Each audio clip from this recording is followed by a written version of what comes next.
नमस्कृत्यं नरं चैव नरोत्तमं देवीं सरस्वतीं व्यासं ततो जयमुदीरये नष्टप्रायेषु भद्रेषु नित्यं भागवत सेवया भगवतोत्तम श्लोके भक्ति भवति नैष्ठिके। भगवद गीता तेना मूल रूपे अध्याय 2 श्लोक संख्या 68। तस्मात् यस्य महाबाहो निगृहीतानि सर्वशः इंद्रियाणि इंद्रियार्थेभ्यः तस्य प्रज्ञा प्रतिष्ठिता। तस्मादस्य महाबाहो निगृहीतानि सर्वशः इंद्रियाणि इंद्रियार्थेभ्यः तस्य प्रज्ञा प्रतिष्ठिता। तस्मादस्य महाबाहो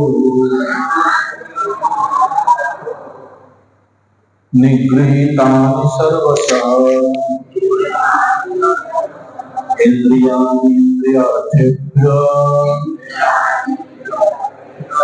तस्य प्रज्ञा प्रतिष्ठिता। तस्मादस्य महाबाहो निगृहीतानि सर्वशः इंद्रियाणि इंद्रियार्थेभ्यः तस्य प्रज्ञा प्रतिष्ठिता।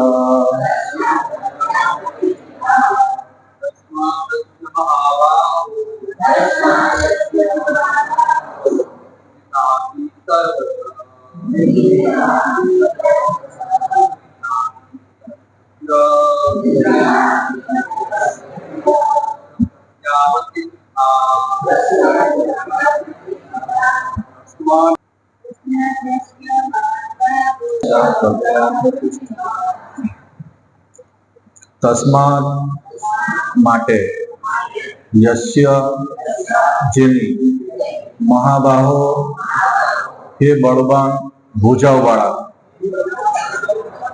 निगृहीतानि એ રીતે સ્વયં થયેલી સર્વશઃ સર્વથા ઇન્દ્રિયાની ઇન્દ્રિયો ઇન્દ્રિયાર્થેભ્ય ઇન્દ્રિય વિષયોથી તસ્ય તેની પ્રજ્ઞા બુદ્ધિ પ્રતિષ્ઠિતા સ્થિર। अनुवाद અને ભાવાર્થ His Grace Srila Prabhupada, His Divine Grace Srila Prabhupada महाराज की जय। अनुवाद તેથી હે મહાબાહો જે મનુષ્યોના ઇન્દ્રિયો તેમના વિષયોમાંથી સંયમિત થયેલી હોય છે તેની બુદ્ધિ નિસંદેહ સ્થિર હોય છે। મારી જોડે એકવાર બોલજો, તેથી હે મહાબાહો જે મનુષ્યની ઇન્દ્રિયો તેમના વિષયોમાંથી સંયમિત થયેલી હોય છે તેની બુદ્ધિ નિસંદેહે સ્થિર હોય છે। ભાવાર્થ કૃષ્ણ ભાવનામૃત द्वारा अथवा ભગવાનની દિવ્ય પ્રેમ સભર સેવામાં સર્વ ઇન્દ્રિયોને જોડી દેવાથી મનુષ્ય ઇન્દ્ર તૃપ્તિના આવેગોનું દમન કરી શકે છે।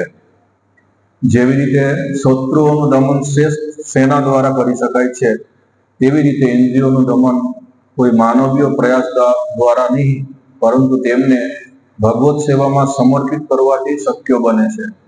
જે મનુષ્યને એટલું સમજાય છે કે કેવલ કૃષ્ણ ભાવનામૃત દ્વારા જ મનુષ્ય સ્થિર બુદ્ધિવાળો થઈ શકે છે તેને સદગુરુના આશ્રયે આ કળાનો અભ્યાસ કરવો જોઈએ। તે સાધક અથવા મુક્તિ પામવા તે સાધક અથવા મુક્તિ પામવા માટે સુપાત્ર અધિકારી કહેવાય છે. ઓમ અજ્ઞાનતિમિરાન્ધસ્ય જ્ઞાનાંજન શલાકયા ચક્ષુરુન્મીલિતં येन તસ્મૈ શ્રી ગુરુવે નમઃ. શ્રી ચૈતન્ય મનોભીષ્ટં સ્થાપિतं येन ભૂતલે સ્વયં રૂપ કદા મह्यं દદાતિ સપદાન્તિકં. વંદેહં શ્રી ગુરુ શ્રીયુતપદકમलं શ્રી ગુરુન વૈષ્ણવાંશ્ચ શ્રીરૂપં સાગ્રજાतं સગનરઘુનાથાન્વિतं तं સજીવં સાદ્વૈतं સાવધૂतं પરિજન સહિतं કૃષ્ણ ચૈતન્ય દેવં શ્રી રાધા કૃષ્ણ પાદં સહગન લલિતા શ્રી સકાન્तं હે કૃષ્ણ કરુણા સિંધુ દીનબંધુ જગતપતે ગોપેશ ગોપિકા કાંત રાધા કાંત નમસ્તુતે તપ્ત કંચન ગૌરાંગી રાધે વૃંદાવનેશ્વરી વિશ્વભાનુસુતે દેવી પ્रणमामि હરિપ્રિયે વંશાકલ્પતરુભ્યશ્ચ કૃપા સિંધુભ્યેવ ચ પતિતાનાં પાવનેભ્યો વૈષ્ણવેભ્યો નમો નમઃ. શ્રી કૃષ્ણ ચૈતન્ય પ્રભુ નિત્યાનંદ શ્રી અદ્વૈત ગદાધર શ્રીવાસાદિ ગૌર ભક્તવૃંદ હરે કૃષ્ણ કૃષ્ણ કૃષ્ણ હરે હરે હરે રામ રામ રામ હરે હરે. હરે કૃષ્ણ. આ સોમવાર સત્સંગમાં દરેક ભક્તોનું સ્વાગત છે. આ 68મા શ્લોકમાં ભગવાન એમ કહે છે, તેથી હે મહાબહુ, જે મનુષ્યની ઇન્દ્રિયો તેમના વિષયમાંથી સંયમિત થયેલી હોય છે તેની બુદ્ધિ નિસંદેહ સ્થિર છે. તો અહીંયા 3 કે 4 પોઈન્ટ આપણને જોવા મળે છે કે નિગૃહ્યતાની એટલે વિષયોમાંથી આપણે ઇન્દ્રિયોને ખેંચી લેવું એમ, ને બીજું છે ઇન્દ્રિય અર્થવ્ય. ઇન્દ્રિય અર્થવ્ય એટલે ઇન્દ્રિયોનો વિષય, ને પ્રજ્ઞા એટલે બુદ્ધિવાન. પ્રજ્ઞા એટલે બુદ્ધિશાળી, ને પ્રતિષ્ઠિતા એટલે સ્થિર થવું. એટલે જેના બુદ્ધિ સ્થિર છે. તો આ 4-5 પોઈન્ટ ઉપર આપણે ચર્ચા કરીશું. અને એના પહેલા 67મા શ્લોકમાં એનું અનુવાદ એકવાર વાંચી લે, તેથી આપણને આ શ્લોકનું થોડુંક ખ્યાલ આવે. તો 67મા શ્લોકમાં એવું કહેવાય છે કે જેવી રીતે પાણીમાંની નૌકા પ્રબળ પવન દ્વારા દૂર ખેંચાઈ જાય છે, તેવી રીતે વિચરણશીલ ઇન્દ્રિયોમાંથી કોઈ એક પણ જો મન કેન્દ્રિત થાય તો તે મનુષ્યની બુદ્ધિને હરી લે છે. તો આપણા મનુષ્ય જીવનનો મૂળ ઉદ્દેશ છે કે સ્વરૂપેનો વ્યવસ્થિત. આ મનુષ્ય જીવનનો મૂળ ઉદ્દેશ હોવો જોઈએ કે પોતાનું જે સ્વરૂપ છે એમાં સ્થિત થઈ જવું. તો આપણને ખ્યાલ હશે કે આપણું સ્વરૂપ શું છે. આપણું સ્વરૂપ શું છે? આપણા સ્વરૂપ છે કે નિત્ય કૃષ્ણ દાસ. બરાબર, આ આપણું મૂળ સ્થિતિ છે. તમે કઈ પણ કરો, આ જગતના કોઈ પણ મનુષ્ય 2 કાર્ય કરે છે, કાં તો કૃષ્ણની સેવા, કાં તો માયાની સેવા. તમે કૃષ્ણની સેવા નહીં કરશો તો માયાની સેવા કરવી પડશે. સેવા તો કરવી જ પડશે, એના વગર છૂટશે જ નહીં. ને જીવ એનું જે સ્વરૂપ છે, એનો જે સ્વભાવ છે, એનો સેવા કરવાની સ્વભાવ છે. સેવા કર્યા વગર એ રહી નહીં શકે. તો આપણે આપણા કંપનીમાં, જે કંપનીમાં કામ કરતા હોય, કાં તો જે ઓફિસમાં કામ કરતો હોય, આપણે આ જે પરિવારમાં રહેતા હોય, આપણા જે સમાજની અંદર રહેતા હોય, આપણે જે રાજ્યની અંદર રહેતા હોય, કાં તો આપણે રાષ્ટ્રની અંદર રહેતા હોય, કોઈ પણ મનુષ્ય કોઈ પણ રીતે સેવા તો કરે જ છે. કરે છે કે નહીં? આપણે આપણા ઘર પરિવારની સેવા કરીએ છીએ. આપણા પુત્ર હોય, આપણા માતા પિતા હોય, આપણા પત્ની હોય, બરાબર. તો આપણા ઘરમાં આપણે સેવા કરીએ છીએ, આપણે સમાજની સેવા કરીએ છીએ. કોઈ પોલિટિશિયન હોય તો એ દેશની સેવા કરે, અમુક જિલ્લાની. બાકી સેવા તો કરવી જ પડશે. પણ અહીંયા શું કહે છે કે ભગવાનમાં જો આપણા મનને કેન્દ્રિત કરીએ, ભગવાન કૃષ્ણની સેવામાં જો આપણે ઇન્દ્રિયોને સ્થાપિત કરી દઈએ, સ્થિત કરી દઈએ, તો એ સેવા સફળ ગણાય છે. એ વ્યક્તિ જે છે એ બુદ્ધિશાળી છે ને એના બુદ્ધિ સ્થિર છે. હવે આજકાલ આપણે જોઈએ છીએ કે આપણા સમાજને જે આગેવાનો હોય છે, સમાજને જે સુધારવા વાળા હોય છે, તો એના બુદ્ધિ અસ્થિર છે. કેમ? એ કૃષ્ણની ભક્તિ નથી કરતા, એના ઇન્દ્રિય કૃષ્ણની સેવામાં નથી. તો એવા અસ્થિર બુદ્ધિ વાળા જો આપણા આગેવાન હોય ને આપણા સમાજને આગળ લઈ જવા માટે જો પ્રયાસ કરે તો એ પ્રયાસ નિષ્ફળ જાય છે. માટે આ જગતનો દરેક લોકો દુઃખી છે, કોઈ સુખી નથી. બરાબર? તો આપણા ઇન્દ્રિયોને કેવી રીતે આપણે ભગવાનની સેવામાં આપણે લગાવવી જોઈએ, ને આપણે જો ઇન્દ્રિયોને આપણા ભગવાનની સેવામાં નહીં લગાડીએ, આપણે દરેક ઇન્દ્રિયોને, તો એના પરિણામ શું આવે એના ઉપર આપણે થોડીક ચર્ચા કરીશું. બરાબર? તો આપણા કેટલા ઇન્દ્રિયો છે? 5. કેટલા ઇન્દ્રિયો છે આપણા?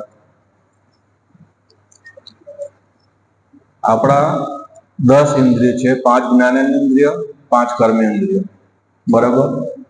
તો આપણા જે જ્ઞાનેન્દ્રિય છે એ જે 5 પ્રકારનો જ્ઞાનેન્દ્રિય છે, આપણા કાન છે, આપણા આંખ છે, આપણા નાક છે, આપણા ત્વચા છે ને આપણા જીવ છે. બરાબર? આ 5 પ્રકારના ઇન્દ્રિય, જો એ 5 પ્રકારની ઇન્દ્રિયોને આપણે ભગવાનની સેવામાં ના લગાડીએ તો કેવી રીતે ઇન્દ્રિયો આપણને આ જગતમાં પટકાડી દે છે. મોટા મોટા જોગી કેમ ના હોય, મોટા મોટા ભક્ત કેમ ના હોય, એને પણ પટકાડી દે છે, એના પણ ફોલ ડાઉન થઈ જાય છે. તો એના ઉપર આપણે થોડીક ચર્ચા કરીશું. તો સૌ પ્રથમ આપણે કાન, બરાબર, જેને શ્રવણ ઇન્દ્રિય કહેવાય છે. તો કાનનું કાર્ય શું છે? શ્રવણ કરવું, સાંભળવું. હવે એના ઉદાહરણ આપણે લઈએ, હરણનું ઉદાહરણ લઈએ. બરાબર? હરણને શું ગમે છે? હરણને મ્યુઝિક ગમે છે, મધુર, એને ધ્વનિ ગમે છે. શિકારી જ્યારે હરણનો શિકાર કરવા આવે ને તો એ શું કરે? એટલું મધુર એને ધૂન વગાડે કે જેથી કરીને હરણ છે ને એના તરફ આકર્ષાઈને ખેંચી આવે શિકારી તરફ. એને ખબર નહીં કે થોડીક ક્ષણની અંદર મારા મૃત્યુ થઈ જવાના છે. એ આવી જાય શિકારી પાસે ને શિકારીને પકડી લે ને એના મારણ કરી નાખે. બરાબર? આ કાન. બીજા ઉદાહરણ લઈએ આપણે કે નાક. નાકના કાર્ય શું છે? સુગંધ લેવી. બરાબર? તો ભ્રમર હોય, ભ્રમર કમળની અંદર બેસે, એના ઉદાહરણ લઈએ આપણે કે નાક થી આપણે એ ઇન્દ્રિયોને પણ આપણે ભગવાનની સેવામાં ઉપયોગ કરી શકીએ. એના આપણે ચર્ચા પછી કરીશું, પણ પહેલા આપણે એના ચર્ચા કરી લઈએ કે ભગવાનની સેવામાં ના લગાડવાથી શું પરિણામ થઈ શકે છે. ને આ ઉદાહરણથી હું તમને સમજાવવાનો પ્રયત્ન કરીશું કે ભ્રમર હોય, કમળની અંદર બેસે સુગંધ લેવા માટે, તો છેલ્લે છે ને કમળ છે ને બંધ થઈ જાય, બંધ કરી દે.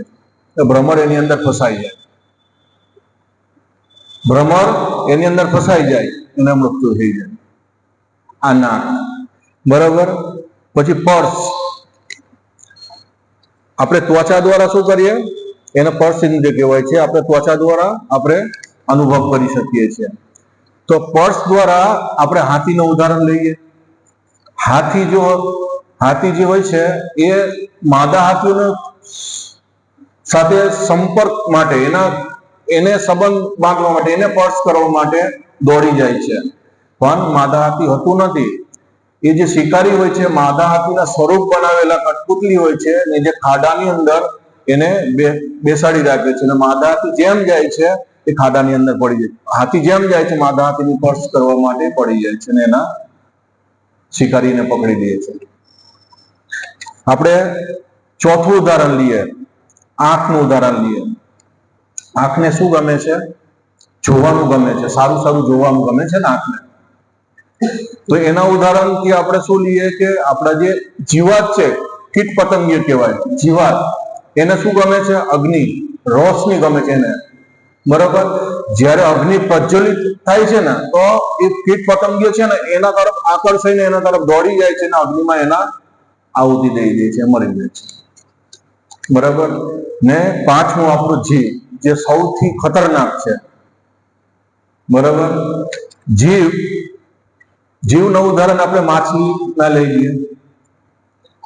જો તમને ખબર હોય કે માછલીના શિકારી કેવી રીતે માછલીને પકડે, દોવડામાં છે ને પેલા કાંટા નાખે, બાંધે દોવડાની અંદર, એની અંદર માછલીને ગમે ને એવી રીતના ખાવાનું એ કાંટાની અંદર ભેળવી દે ને એની પહેલા છે ને માછલીને આકર્ષવા માટે પાણીની અંદર બીજું ખાવાનું નાખવામાં આવે, જેથી કરીને એના સુગંધથી માછલી એ દોડી આવે ને એ જ જગ્યા પર એ કાંટાને નાખવામાં આવે તો માછલીને શું લાગે કે આ મારા માટે છે, ને કાંટા ભેળવાઈ જાય ને માછલી પકડાઈ જાય.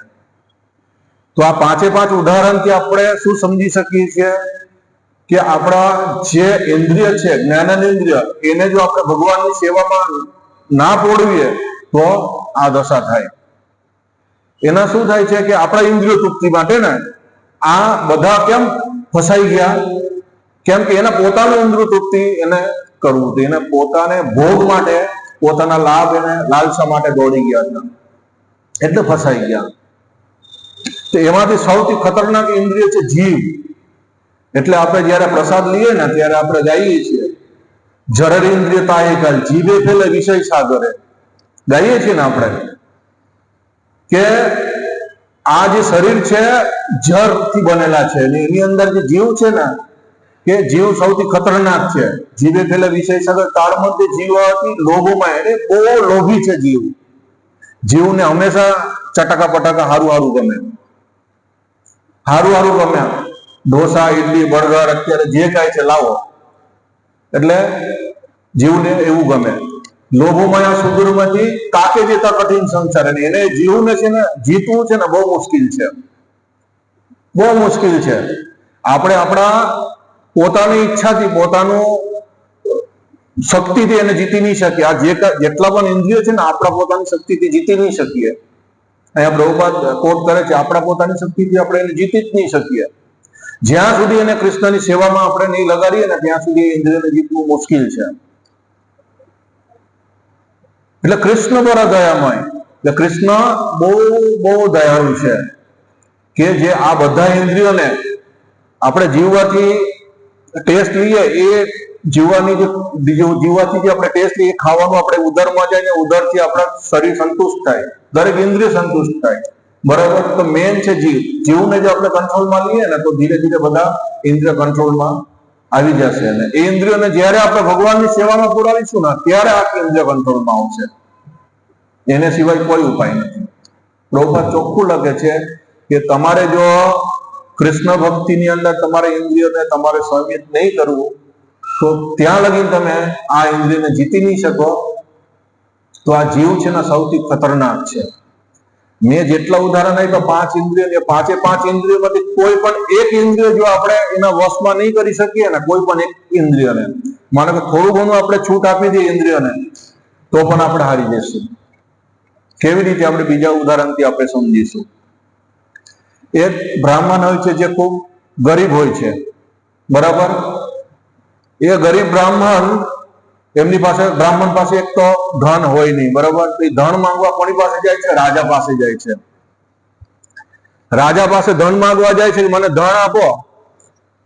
તો રાજા એને કહે છે કે કઈ વાંધો નહીં, તને ધન આપીશ, પણ મારી શરત છે. શું શરત? કે મારી 4 શરત છે કે 4 દરવાજા છે ને, 4 દરવાજાની સામે છે ને 4 વસ્તુ મૂકેલી છે ને એની પાછળ ધન છે. તારે વસ્તુને સ્વીકારવાના ને ધન લઈને તારે નીકળી જવાના, બરાબર. તો બ્રાહ્મણ કે કાંઈ વાંધો નહીં, જોઈએ આપણે શું શરત છે. પહેલું દરવાજા પાસે જાય છે તો જોવે છે સુંદર સ્ત્રી છે, સુંદર સ્ત્રી છે. હવે એ બ્રાહ્મણ છે, બરાબર, શુદ્ધ સત્કુંભમાં રહેવા વાળા. તો બીજા સ્ત્રીનો સંપર્ક કરે, સંગ કરે, નહીં કરે. તો એને એમ થયું કે આ સ્ત્રીનો સંગ કરવું તો બહુ મુશ્કેલ છે, આ મારાથી નહીં થાય.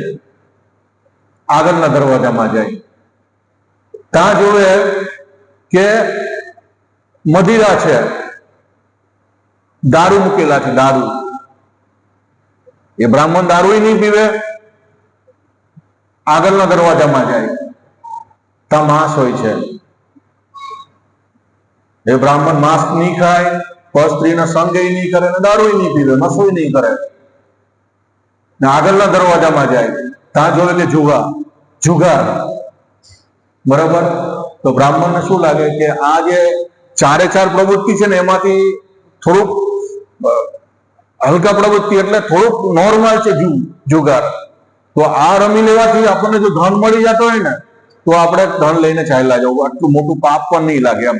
એને એવું અહેસાસ થાય કે પર સ્ત્રીના સંગ કરવું, દારૂ પીવી, માંસાહાર કરવું એની કરતા જુગાર રમી લેવું સારું. ને આપણે એક જ વાર રમવાનું છે ને, વારે વારે ક્યાં રમવાના, એમ કરીને જુગાર રમે. એટલે જુગાર રમે, એક વાર રમે, 2 વાર રમે, 10 વાર રમે, જેટલી વાર રમે એને ધન બહુ પ્રાપ્તિ થાય, બહુ ધન જીતે. તો સ્વાભાવિક છે જયારે ધન આવે ત્યારે શું થાય? બુદ્ધિ ભ્રષ્ટ થાય. આપણા પાસે ધન નથી તો આપણી બુદ્ધિ અત્યારે ઠેકાને છે. બુદ્ધિ ઠેકાને ક્યારે નહીં હશે? જયારે આપણી પાસે બહુ માત્રામાં ધન આવી જશે. આ કરી લેવું, તે કરી લેવું, બધું જ કરી લેવું, ત્યારે ઈચ્છા થાય. તો બ્રાહ્મણને પણ એવી રીતના ઈચ્છા થઈ. હવે પૈસા તો આવી જ ગયા છે, ધન આવી ગયા છે, તો થોડુંક માંસાહાર તો કરી લઈએ, શું ટેસ્ટ છે આપણે જોઈએ, એમ કરીને માંસાહાર કરે. ને માંસાહાર કરતા કરતા એટલું બધું માંસાહાર કરી લાગે તો એને ડાયજેસ્ટ કરવા માટે શું કરે? તો પછી થોડુંક મદિરા પણ પાન કરી લે, દારૂ પી લે. દારૂ પીવાઈ જાય વ્યક્તિને તો એના બુદ્ધિ એકદમ ભ્રષ્ટ થઈ જાય, એના ખ્યાલ જ નહીં રહે હવે મારે શું કરવું. પછી એ પહેલા દરવાજામાં સ્ત્રી હોય ને, સ્ત્રીનો સંગ કરે, એ ચારે ચાર પાપ કરી નાખે. બરાબર? ને બ્રાહ્મણ છે ને પતિત થઈ જાય. શુદ્ધ સત્વગુણમાં રહેવા વાળા બ્રાહ્મણ પણ પતિત થઈ જાય. આપણે ભાગવત પુરાણમાં આપણે વાંચીએ છીએ કે અજામિલનું ઉદાહરણ તમે સાંભળો હશો. અજામિલ શુદ્ધ બ્રાહ્મણ હતા. બરાબર? એ શુદ્ધ બ્રાહ્મણ જંગલમાં જાય છે. બ્રાહ્મણનું કાર્ય શું હોય છે કે જંગલમાંથી આપણને જે ફૂલ ફળ જે અત્યાદી મળે એ લાવીને ભગવાનની સેવામાં અર્પિત કરવાનું, એ એના કાર્ય છે. તો એ બ્રાહ્મણ અજામિલ જાય છે અને જોવે છે વેશ્યા, એને એના એક સાથે વેશ્યા પુરુષ, એના પુરુષને શુદ્ર પુરુષ છે, બંને શુદ્ર છે, આલિંગન ચુંબન કરતા જોઈ જાય છે. બ્રાહ્મણના મતિ ભ્રષ્ટ થઈ જાય તરત જ. આ ઇન્દ્રિય એટલું પ્રબળ છે, જો પ્રોપર રીતે આપણે ભગવાનની સેવામાં નહીં લગાડીશું ને તો અજામિલ જેવા શુદ્ધ બ્રાહ્મણ પણ પતિત થઈ ગયા. વિચાર કરો તો આપણી તો શું દશા છે. હે એટલા માટે અંબરીશ મહારાજ ભાગવતમની અંદર ઉપદેશ આપે છે કે સવૈ મનો પુંસમ કૃષ્ણ પદારવિંદ. આપણે દરેક ઇન્દ્રિયને છે ને ભગવાન કૃષ્ણની સેવામાં કરવું. અંબરીશ મહારાજ શું કરતા હતા? એના કાનથી શું કરતા હતા? પિક્ચરના ગીત તો નહીં સાંભળતા જતા ને. શું કરતા હતા? કાનથી ભગવાનના કથા સાંભળતા હતા. અંબરીશ મહારાજ ભગવાનની કથા સાંભળતા હતા કાનથી. નાકથી શું કરતા હતા? ખાલી તમે વિચારો કે અંબરીશ મહારાજ જે આખા પૃથ્વીના રાજા હતા, એ કેવી રીતે કૃષ્ણ ભક્તિમાં પોતાનું દરેક ઇન્દ્રિય લગાવી દીધું. એના નાકથી ભગવાનને ચરણમાં અર્પિત કરેલા ફૂલ સૂંઘતા હતા. બરાબર? એના હાથથી ભગવાનને સુંદર રૂપને દર્શન કરતા હતા. એના મોઢેથી, એના જીવવાથી ભગવાનના પ્રસાદ લેતા હતા. જીવવાનું 2 કામ હોય છે. બોલવું એ કર્મેન્દ્રિય પણ કહેવાય છે અને જ્ઞાનેન્દ્રિય પણ કહેવાય છે. સાત ગ્રહણ કરવું ને બોલવું 2 કામ છે. તો જીવવાથી પ્રસાદ પણ લેતા હતા અને ભગવાનના કથા પણ કરતા હતા. સ્પર્શથી ભગવાનના ભક્તોને આલિંગન કરતા હતા. પગેથી ચાલીને ભગવાનના ધામમાં જતા હતા. હાથેથી ભગવાનના મંદિરના માર્જન કરતા હતા. એવી રીતે અંબરીશ મહારાજ એને દરેક ઇન્દ્રિયોને ભગવાનની સેવામાં પોરવી દે છે. સવૈ મન કૃષ્ણ પદારવિંદય બાચાંસી વૈકુંઠ ગુણાનુવર્ણને. આપણે બોલવાનું જ છે. બરોબર? આ જગતની અંદર લોકો શું કામ કરે છે? 2 જ કામ કરે છે, પ્રશ્ન અને ઉત્તર. તમે જોઈ લો, ભાઈ કેમ છે? એક જણા બોલે છે, ભાઈ કેમ છે? મજામાં છે. સામેના વ્યક્તિ શું જવાબ આપે છે ને? એક જણા પ્રશ્ન પૂછ્યું, કેમ છે ભાઈ? સામેના વ્યક્તિ જવાબ આપે મજામાં, તું કેમ છે, તારે કેમ છે, તને કેમ છે. સામેના વ્યક્તિ પ્રશ્ન પૂછે છે, પાછો ઓલો જવાબ આપે છે, સારું છે, મજામાં છે. તો આ જગતની અંદર કોઈ પણ આપણે વાતો કરીએ ને, વાતની અંદર બે જ વસ્તુ હોય છે, પ્રશ્ન પૂછવો અને જવાબ આપવો. એટલા માટે અંબરીશ મહારાજ કહે છે, જો તમારે કઈ પૂછવું જ હોય, તમારે કઈ બોલવું જ હોય, તો ભગવાન કૃષ્ણ વિશે તમે બોલો, ભગવાન કૃષ્ણ વિશે પૂછો. તમારે કઈ સાંભળવું જ હોય તો ભગવાન કૃષ્ણ વિશે સાંભળો. ગ્રામ્ય કથા સાંભળવાથી આપણા કાન છે ને સાપનો દર જેવા થઈ જાય. એવું નહીં કરો, કૃષ્ણ વિશે સાંભળો, કૃષ્ણ વિશે બોલો. તમારે એકદમ સુંદરતાથી સુંદર રૂપની દર્શન કરવું હોય ને, તમે ભગવાનના દર્શન કરો.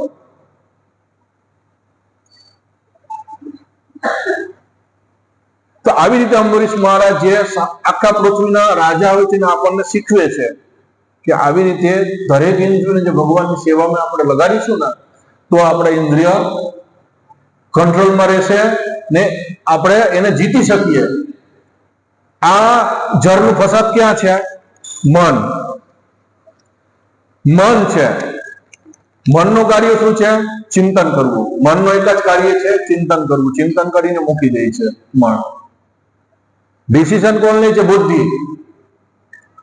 જ્યારે ભગવદ ગીતાની અંદર ભગવાન કહે છે કે વિષયથી શ્રેષ્ઠ કોણ છે? ઇન્દ્રિય છે. ઇન્દ્રિયોથી શ્રેષ્ઠ કોણ છે? મન છે. મનથી શ્રેષ્ઠ બુદ્ધિ. બુદ્ધિથી શ્રેષ્ઠ આત્મા છે. પણ આપણે શું કરીએ છીએ? આપણે મનના ગુલામી કરીએ છીએ. મન આપણને લંચાવે છે. આ ભગવદ ગીતાની પોસ્ટર ની અંદર તમે જોશો કે ઘોડા છે, રથ છે, ઘોડાનો લગામ છે, ભગવાન છે અને અર્જુન છે ને. તો આ પોસ્ટર ની અંદર થી આપણને આ શીખ મળે છે. ઘોડા જે હોય છે આપણા ઇન્દ્રિય છે, બરાબર ને. એનું જે લગામ હોય છે ને, લગામ, તો એ કોણ છે? એ મન છે. ને રથ પર કોણ બેઠેલા છે? ભગવાન છે, બુદ્ધિ છે. ને અર્જુન છે એ પરમાત્મા છે, આત્મા અને પરમાત્મા. ને આપણા બુદ્ધિને જો આપણે ભગવાનને સોંપી દઈએ ને, ભગવાનમાં લગાડી દઈએ ને, તો આપણા ઇન્દ્રિયો ઓટોમેટિક કંટ્રોલમાં આવી જાય. એટલા માટે પ્રભુપાદ કહે છે કે દુનિયાની કોઈ પણ શક્તિ છે ને, શક્તિથી આ ઇન્દ્રિયોને જીતી નહીં શકાય. નિગૃહિતાની સર્વસ્વ. અહીંયા શું કહે છે? ઇન્દ્રિયોને નિગ્રહ કરવું, મતલબ ઇન્દ્રિયોને તમે છે ને તમારા કંટ્રોલમાં લો, તમે ખેંચી લો. ઇન્દ્રિય ગમે તેમ દોડશે મનની ઈશારાથી, પણ એને છે ને પાછા વાળી લો. એટલા માટે આચાર્ય કહે છે મનને છે ને સવારે અને સાંજે 2 ટાઈમ ઝાડુ અને ચંપલથી મારવું જોઈએ, ત્યારે જઈને મન કંટ્રોલમાં રહેશે. કાચવો હોય, કાચવો તે શું કરે છે? જ્યારે એને આપત્તિ વિપત્તિ જણાય ને, તો એ શું કરે? એના દરેક ઇન્દ્રિયોને છે ને એની અંદર એના જે શરીરના જે કવર છે ને, કવરની અંદર લઈ લે છે. આપણે પણ લઈએ છીએ, ખબર છે? મહિનામાં 2 વાર લઈએ છીએ આપણે ઇન્દ્રિયોને, આપણે કંટ્રોલમાં લઈ લઈએ છીએ. બોલો ક્યારે ક્યારે? દરેક મહિનાની અંદર 2 વાર આપણે લઈએ છીએ. હા, એકાદશીની અંદર. એકાદશીમાં ગમે તેટલું તમે સારું સારું ભોજન આપો ને, નહીં બાપુ. કાચવાની જેમ આપણે બસ આજે નહીં, કાલે આપો પ્રભુ. તો આપણા સ્થિતિ એવી રીતના હોવું જોઈએ કે કાચવાની જેમ જયારે આપત્તિ વિપત્તિ જણાય ને, ઇન્દ્રિયોને ખેંચી લો ભાઈ. જયારે જરૂર પડે ને બહાર કાઢો. અહીંયા શું કહે છે? મહાભાવો. મહાભાવનું એટલે મહાભાવ એટલે બહુ મોટું હાથ આમ ગણાય, બહુ મોટું હાથ. પણ વાસ્તવમાં અર્જુનના હાથ એટલું મોટું હતું નહીં. અર્જુનના હાથ એટલા શક્તિશાળી હતા, એના ભુજાઓ એટલા શક્તિશાળી હતા કે એટલે એને કહે છે મહાભાવ. ને ઇન્દ્રિયની ઇન્દ્રિય અર્થે ઇન્દ્રિયોને ઇન્દ્રિય વિષયથી તમે ખેંચો તો તમે ઇન્દ્રિયોને જીતી શકો છો. આપણા હજારો કરોડો વિષયો છે, કરોડો વિષયો છે, પણ કૃષ્ણ ભક્તનો એક જ વિષય છે, ભગવાન કૃષ્ણની સેવા. એમાં પણ જો આપણે ઢીલ આપીએ તો પેલા બ્રાહ્મણની જેમ થઈ જાય, આપણા પતિત થઈ જશું. આપણા જે કઈ ભક્તિમાં પ્રગતિ છે ને ફોલ ડાઉન થઈ જશે. એટલે હંમેશા માટે સાવચેત રહેવું પડશે કે ઇન્દ્રિયને કેવી રીતે આપણે કંટ્રોલમાં રાખીશું. દરેક વ્યક્તિ છે ને 11 પત્ની હોય ને 11 પત્નીની સાથે સંગ કરે છે દરેક વ્યક્તિ. એટલે દરેક વ્યક્તિ એટલે જેના મેરેજ થઈ ગયા, કોઈ બ્રહ્મચારી નહીં. પ્રહલાદ મહારાજ કહે છે કે હે ભગવાન, મારી સ્થિતિ બહુ દયનીય છે, બહુ ખરાબ સ્થિતિમાં છું. કેમ કે મારા જે પત્નીઓ છે ને 11 પત્ની એ મને 11 બાજુથી ખેંચી રહ્યા છે. બરાબર? એટલે મેં કોઈ એક જગ્યાએ સ્થિત રહી શકતો નથી. આ પત્ની મને આ બાજુ ખેંચે, આ પત્ની મને આ બાજુ ખેંચે.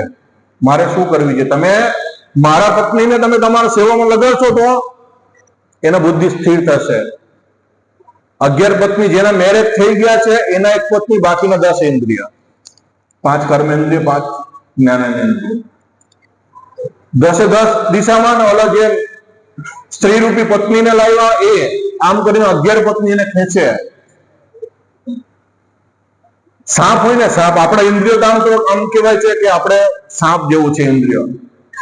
સાપ, સર્પ હોય ને, સર્પની અંદર, સાપની અંદર જ્યારે એનો વિષ દાંત હોય ને ત્યાં લગીને એનાથી આપણને ભય લાગે. એ દાંત જ્યારે આપણે તોડી નાખીએ ને, સાપ તો એ નહીં હોય છે પણ એની અંદરથી વિષ વાળું દાંત નીકળી જાય છે ને પછી ભય નીકળી જાય. પછી દસે કોઈ આપણને એનું ઝેર આપણા શરીરમાં નહીં ચડે. એવી જ રીતે ઇન્દ્રિયોની જે વિષય છે, ઇન્દ્રિયોની વિષયમાંથી ઇન્દ્રિયોની વિષયને આપણે ખેંચી લઈએ ને તો એ પેલા સાપ જેવું થઈ જાય. પછી ભય નહીં. જો આપણા ઇન્દ્રિયોને ભગવાનની સેવામાં લગાડી દઈએ તો પંચમુખી સાપ હોય, પંચમુખી 5 ફણ વાળા, બરાબર, તો એને આપણે પકડી શકીએ? નહીં પકડી શકીએ ને. કદાચ આપણે પકડી પણ લઈએ ને તો ગમે તેટલા જોર કરીશું ને એક ને એક તો ફોન તો નીકળી જ જાય. જ્યારે નીકળશે ને ત્યારે આપણને ડસી લેશે ને આપણા મૃત્યુ થઈ જશે. તો એવી જ રીતે આપણા જે 5 ઇન્દ્રિય છે એ ઇન્દ્રિયોને આપણે ગમે તેટલું પકડવાનું આપણે કોશિશ કરીશું ને તો એ તો છટકશે જ. આપણા શક્તિથી, આપણા બળથી એ છટકશે. જ્યારે છટકશે ને આપણે પતન નિશ્ચિત છે. માટે ઇન્દ્રિયોને ભગવાનની સેવામાં લગાડવું પડશે. ભગવાનની સેવામાં લગાડવાથી ઇન્દ્રિયો કંટ્રોલમાં આવે છે ને ઇન્દ્રિયો કંટ્રોલમાં આવે તો આપણા વિષયોથી આપણે વિરક્ત થશું. આપણા જે ભૌતિક વિષયો છે એમાંથી આપણે વિરક્ત થશું ને એનાથી આપણને શું લાભ હોય છે? આપણે ભાગવતમમાં આપણે જોઈએ છીએ કે અંબરીશ મહારાજ જે હોય છે ભગવાનના શુદ્ધ ભક્ત હોય છે ને દુર્વાસા ઋષિ કોણ હોય છે? સંન્યાસી હોય છે, હે ને? દુર્વાસા ઋષિ સંન્યાસી, છતાં પણ દુર્વાસા ઋષિને દોડવા પડે છે, ભાગવું પડે છે. કેમ? કેમ કે દુર્વાસા ઋષિ જે હતા ને એ પોતાનું મનથી, પોતાનું શક્તિથી એના ઇન્દ્રિયોને કંટ્રોલમાં લેવાનું કોશિશ કરેલું ને આ અંબરીશ મહારાજ જે ભગવાનના શુદ્ધ ભક્ત હતા, ભગવાનની સેવામાં ઇન્દ્રિયોને પુરાવાથી એના ઇન્દ્રિયો ઓલરેડી કંટ્રોલમાં આવી ગયું. એટલા માટે દુર્વાસા ઋષિના દોષ લાગી જાય છે, એને ભાગવું પડે છે. તો એવી જ રીતે જો તમે નિયમિત રૂપે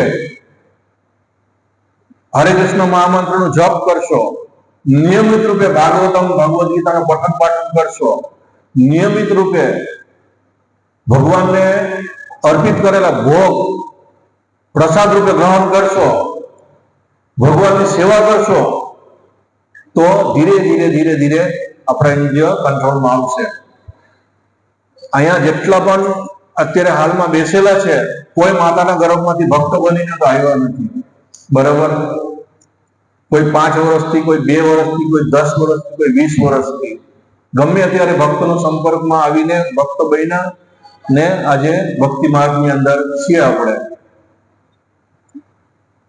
છીએ ને કોઈ 10 વર્ષથી હરિ દામોદર પ્રભુ, દેવ દામોદર પ્રભુ કદાચ 20 વર્ષ થવા આવ્યા એ લોકોને, હે 18 વર્ષ, મારે 15 વર્ષ આજુબાજુ. આપણને કોઈ વસ્તુ આ જગતનું ખ્યાલ જ નહીં હતું, શું કરવું જોઈએ, શું નહીં કરવું જોઈએ, ભગવદ ગીતા શું છે, એના કેટલા શ્લોક છે, કાંઈ ખબર નહીં હતી. પ્રભુપાદ તો મારા ગામના બાજુના, છતાં પણ મને ખબર નહીં કે પ્રભુપાદ કોણ છે, બરાબર. પણ કહેવાનો મતલબ જયારે આપણે ભક્તોના સંઘમાં આવ્યા ને, ભક્તોના સંઘથી આપણને ધીરે ધીરે ખ્યાલ આવ્યો ભક્તિ શું છે, ભગવદ્ ગીતા શું છે, ભક્તિ કરવાથી શું ફાયદો છે, ભક્તિ નહીં કરવાથી શું નુકસાન છે. આપણે સંસારની અંદર છીએ ને આ શરીરમાં જ્યાં લગન છીએ, શરીરના ભરણ પોષણ માટે, આપણા પરિવારનું ભરણ પોષણ માટે કર્મ કરવું પડશે. કર્મ વગર તમે એક ક્ષણભર માટે રહી નહીં શકો. અને ભગવાન પણ ભગવદ્ ગીતાની અંદર એ જ ઉપદેશ આપે છે અર્જુનને. અર્જુન જયારે કન્ફ્યુઝ થાય છે ને એમ કહે છે કે હું સંન્યાસ લઈને ચાલ્યા જાઉં, ભિક્ષા માગીને ખાઉં, તો ભગવાન એને બરાબર ટોકે છે, ગચકાવે છે. તું વાત મોટી મોટી પંડિત જેવા કરે છે, પણ છું મૂર્ખ છો, બરાબર. તો આપણા જે સ્વધર્મ છે એને તો આપણે છોડી નહીં શકીએ, કર્મ તો કરવું જ પડશે. એટલા માટે અર્જુનને પણ ભગવાન ઉપદેશ આપે છે કે તારે કર્મ તો કરવું જ પડશે. તું ક્ષત્રિય છો, તારો ધર્મ છે યુદ્ધ કરવી, હવે એ યુદ્ધ તું મારા પ્રસન્નતા માટે કર.